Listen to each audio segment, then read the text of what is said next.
Before Christ was in my life, I was spiritually blind.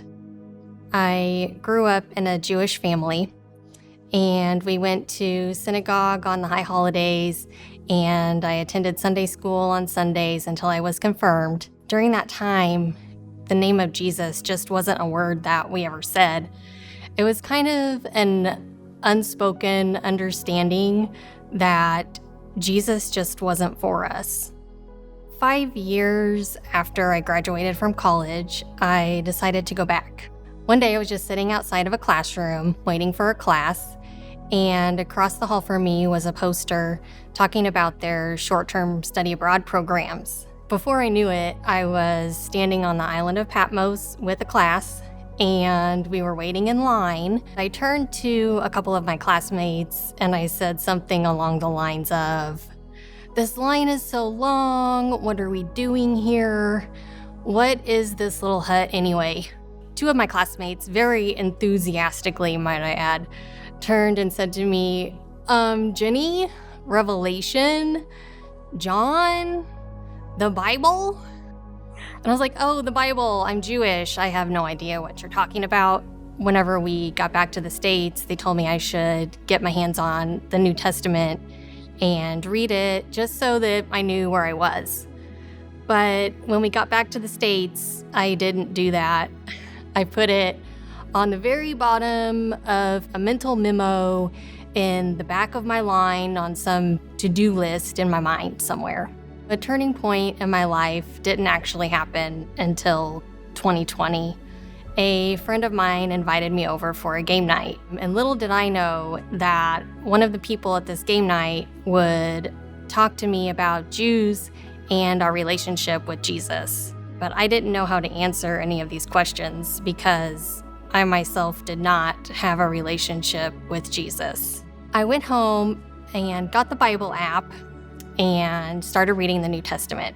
And I went in reading it thinking, okay, I need to find some context here to prove this person wrong about Jesus the next time that I see them.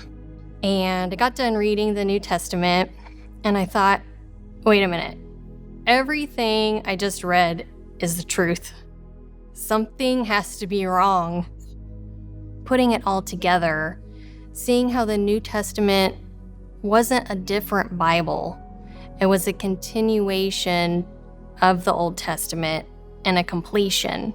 Everything that the Old Testament tells us about our Messiah is fulfilled in the New Testament. After making that connection, all the scales from the spiritual blindness just fell.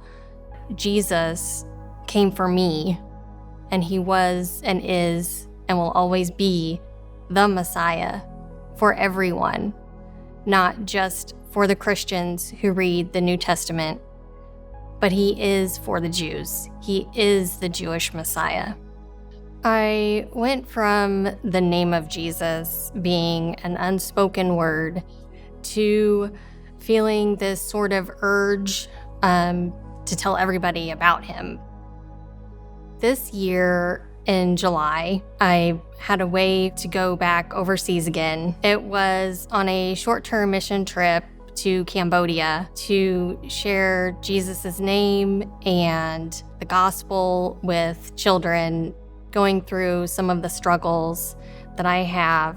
Just helped me understand how difficult it must be for these children who are going through something that I'm not having to go through until I'm an adult, and how they are pushing through that. Today, instead of doing all of the 10 Commandments to earn my way, I now do that because I am loved. I am loved enough for Jesus to die for me, and instead of feeling like I have to do these things, I do them because I want to do them. To me, being baptized means atoning for my sins and making that public declaration that the Messiah is in fact Yeshua Jesus, and that Yeshua is the way, the truth, and the life that I want to follow.